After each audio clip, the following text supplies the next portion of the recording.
Okay, I think we are live. Hello, guys, and welcome back to Fox Report.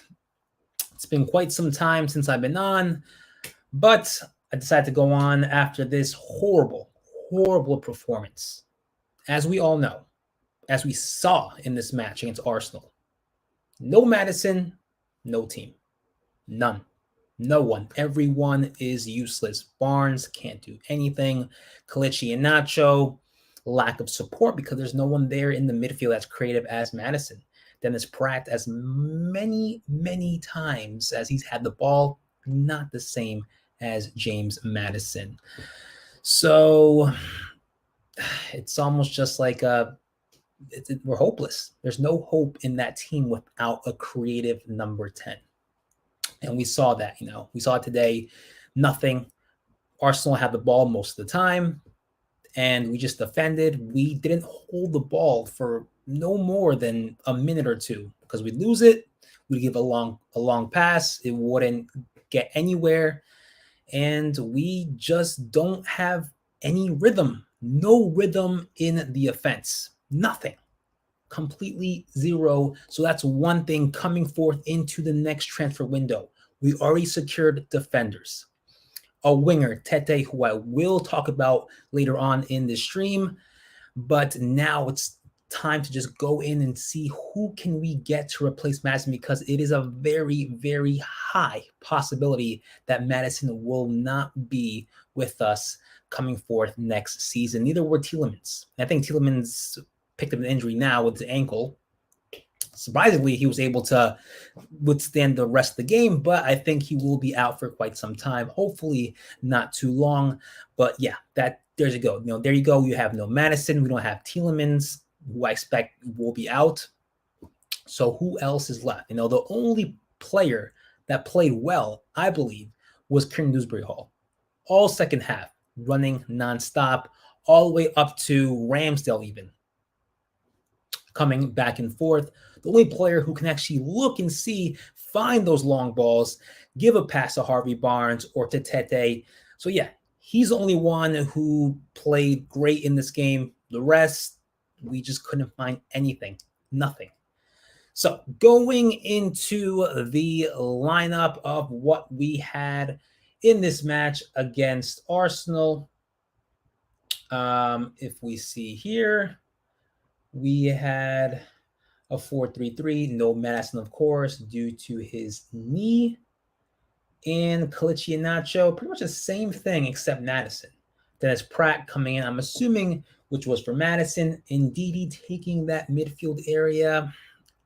As we all know with Ndidi, as I know with Ndidi, not much of a big fan in recent times because he has declined in performance. I prefer Samori or I prefer Mendy. Not sure why Mendy was on the bench. After playing great games against Manchester United, against Tottenham, why would you put him on the bench for someone who's just coming back? He has not proved yet that he's been playing fairly well. So yeah, that was the lineup for this match against Arsenal. If you look at the bench, Daka, Vardy, Tielemans, Ricardo Pereira, Samore. Now, looking forth that, aside from Pratt going on, aside from Mendy not starting, pretty much the rest of the players, that's what you expected. Now, we had 4 games now against Aston Villa with the new signings, against Aston Villa, against Tottenham, against Manchester United, and now against Arsenal. So, out of these 4 matches, given the results, we won 2, we lost 2. What can we analyze with the lineup that we've been playing with so far? We can say Kalichi Nacho needs Maddison or someone who will find him and give him those passes. Dennis Pratt will do as much as he can, but it's not the same thing. It's not a good, exceptional, on-point replacement for Maddison. No, Dennis Pratt is a different player. So do we go with the same formation, the same lineup coming forth into our future matches this season. Possibly, that's of course if Maddison comes on.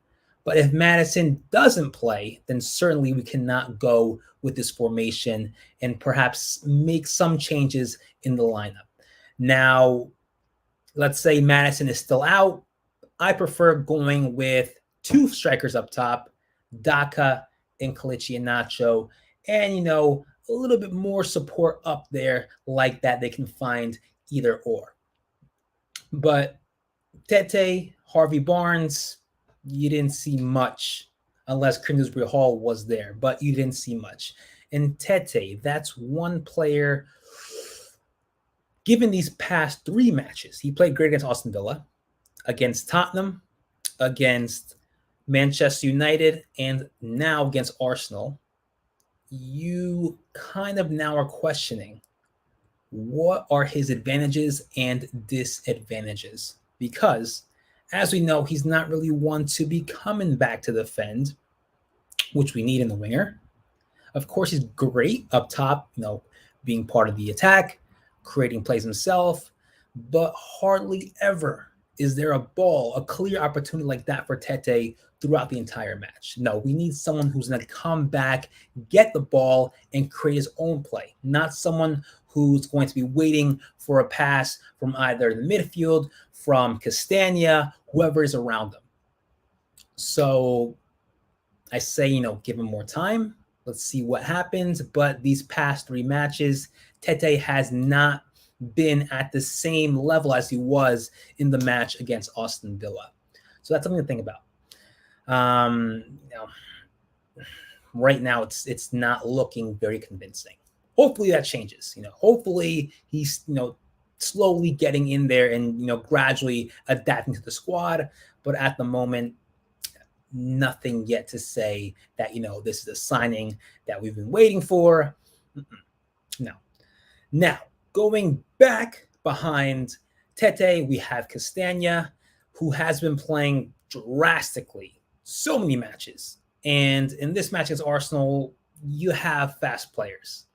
And given how he's been playing so long, it's only acceptable to see that he needs a break. He needs a break. He needs someone to come in there. And thankfully, we have Ricardo Pereira coming back from his injury, another quick right back. So coming forth the next match, certainly he needs to start and give Castagna a break, because there were moments during this game where he was slow. He wasn't catching up. He wasn't following up with those passes. The attack of Arsenal, nothing. So, yeah, that slowly hurts because that creates so much open space on his area. On the left side with Christensen, I thought he played okay. Okay, nothing there to say where he needs a break and put in Luke Thomas. No, that's fine. But just the right side was very, very noticeable with Castagna. So hopefully coming forth next match, we take him out and put in Ricardo Pereira. Also, with Jamie Vardy being the second string striker to come on for Kelechi Iheanacho, so far that has not been effective whatsoever. He's not adapting to the system of what we're playing. He's hardly ever touching the ball, and if he does, it's a foul. So that's one thing where I'm beginning to say, why isn't Daka playing instead? He's younger, he is quicker, and frankly, he will be more effective than Vardy. He will run. Vardy will limit his energy, will limit his runs, and I don't think that's the best move yet, to put in Vardy as the second striker coming on for Kelechi Iheanacho. No, if you want to put Vardy on, you put Vardy on like we did today with Patson Daka, how he came on after, Vardy went on. So if you're going to put Vardy like the last 10 minutes, 15 minutes max. But no, not someone who's going to come on and, play the majority, at least 30 minutes. No, he's not going to last that long. And frankly, he's not adapting with what we're going with, what we're playing the system. He's not connecting with the strikers. He's just lone up there, and it's a waste of time, a waste of space, which I think Daka would presumably play and be much more effective. Now, if Daka in training isn't doing that, then I don't know. I don't know. But frankly, that is my perspective, my choice on what I do if I would bring on a second striker to come on for Kelechi Iheanacho. So it would be Daka. And Vardy's not going to be with us for much longer. So why are we still putting Daka on the bench? And he's only come on, I think, he hasn't played at these past 3 games. He hasn't played against Manchester United. He hasn't played against Tottenham nor against Aston Villa. Correct me if I'm wrong. Or at least I haven't seen him that long. But I think this match was the match where he actually, played since we've signed our players, those new players.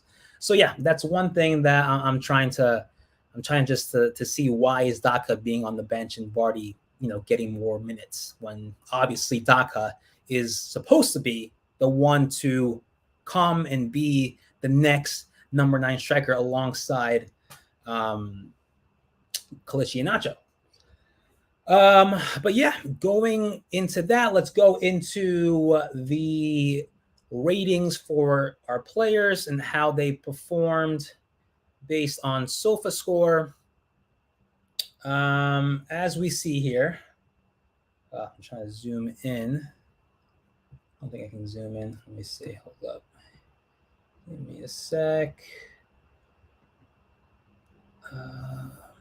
Just going one more. All right. So you see that, like I said, Tete hasn't done much to say that, that is the right winger that's going to be with us that we need to buy this summer. No, nothing there from Tete yet to really convince me that he is the missing right winger that we've been looking for. No, he needs to come back. He needs to create his own play. He cannot rely on Pratt, on whoever's playing in the midfield with him to give him the ball and have a go at the goal. No, he has to come back. Lookman, that's what he did. He would come back, get his ball, and obviously go forward. But Tete needs to learn to play that style. Obviously, he hasn't played in the Premier League. He has to get used to it. But, if it continues, if it keeps on going where he's not coming back and just staying up and not being as effective, then I wouldn't, buy him this summer. Kelechi Iheanacho, those are the 2 players that frankly have not done much in this match. And you can't say, Kelechi Iheanacho has gotten the ball that many times because Maddison hasn't been playing. Maddison, there's no team with Maddison. There's nothing. Wilfred Ndidi, he's not one who's going to look for those, those through balls to pass to Kelechi Iheanacho. Dennis Pratt, as much as I want to say he is a player who is creative, not the same as Maddison. Maddison's a whole different player compared to Dennis Pratt. Kieran Dewsbury-Hall, the highest rating of the match, as we saw, running everywhere, getting the ball back, running all the way up to Ramsdale even to go and try to take the ball away, finding Harvey Barnes. I don't know if you guys remember in the second half, a huge, nice through ball overhead to Harvey Barnes. Barnes couldn't do anything about that. Just not many chances he created with those balls from Kieran Dewsbury-Hall. But above that, 6 rating was the average, and that's what you'd expect. But all that second half, nothing. I can't say we had a chance because we weren't holding onto the ball. And I think there was like a 5-minute time frame where we had no possession whatsoever.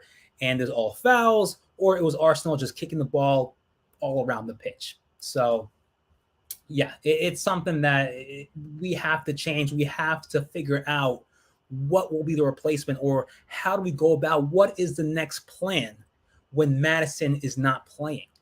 Because if there's no Maddison, there's no team. Nothing. There's no hope of attacking, because that's what we saw in the second half. Nothing. I was not convinced that we had a team that could perhaps go in and get a chance at goal. Nothing.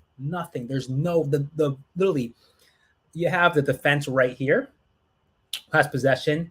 You have Kelechi Iheanacho who can hold the ball, but this midfield area in the middle, dead. You might as well just put an empty space there because there's no one there who's going to hold the ball, who's going to create a play and proceed like Maddison does. So, like I said, coming forth this summer transfer window, already start thinking about find a replacement for James Maddison because presumably he will not be here coming forth next season. That is the one thing we must do. And like I said, we had our defenders. We got them. Great. Suter, Christensen, Tete for now. But now start thinking about the number 10. And perhaps another midfield because Tielemans will not be here either. So those are the three things, the three main points coming forth this post-match review against Arsenal. And that is, just go back to my screen. Number 1, find a replacement for Maddison. Think ahead coming forth this summer. But to continue on this season, change up the formations. If Maddison is not playing, then we cannot go with the 4-3-3 with just Coach up top. We have to have 2 strikers, either Daka or Vardy. I prefer Daka because he's young, quick, and we brought him here for a reason. He needs to play. And pretty much, yeah, I think just those 2 key points. Find a plan when Maddison's not there and, start putting in Daka. That's what we need, Daka. We need Daka and Clutch Nacho playing together. If not, if we must go with just Clutch Nacho up top and the second striker coming on second half needs to be Patson Daka. It cannot be Jamie Vardy. He can't. He won't. Surprisingly, he has not adapted to the system. He is not connected with the players, and he's just there alone up top. Didn't do much today. But yeah, that's all I have for this post-match review between Leicester City and Arsenal. Another loss, and we're frankly dropping down now in the table. And Leeds beat Southampton. I don't know if that's a good thing or a bad thing. Does that really confirm Southampton's relegation for next season? Maybe. But let's go into the table just to quickly show you guys how we're looking. Let me just come in Zoom right here. Let me do one more. All right. So currently we are in 14th place. Bottom 3, Everton, Bournemouth, Southampton. Bournemouth are playing Man City. I don't think they'll be winning that game. So let's just hope it stays at 21 points. But we are 3 points off the relegation zone. And Leeds and West Ham did win their matches, like I said. So they're pretty much very, very tight alongside with us. Let's look at the comments. Yeah. Not looking best at all. What are the next matches coming up for us? I think we have the FA Cup. We do next Tuesday. Wow. Okay. Thought it was Saturday. Okay. So Tuesday, we're playing Blackburn Rovers at 2:30. Fresh up, fresh legs, new players. Let's see what happens. I want Ricardo to play on that right back role. Castagna, give him a break. But I'll do a pre-match review for that, so stay tuned for that. And then we have Southampton. This definitely will be a chance to pick ourselves up, get a victory, which we expect because Southampton have not won a match, disregard the match against Chelsea. Since then, we have to win. They're dead last. So, yeah, Southampton and then Chelsea. We'll take it game by game. But, yeah, that does sound pretty hard. But take it game by game. First, Blackburn Rovers on Tuesday. And then on Saturday, we have Southampton. And we'll go from there. But, of course, I will be doing pre-match reviews and post-match reviews. Hopefully starting now. I know it's been quite some time. I think almost 2 months now since I've not been on the stream. But I plan on doing so more coming forth. But yeah, that is all I have for this post-match review between Leicester City and Arsenal. If you guys not have done so already, please remember to drop a like and subscribe. That is, of course, if you enjoy listening to Leicester City content. But yeah, I'll see you guys next time.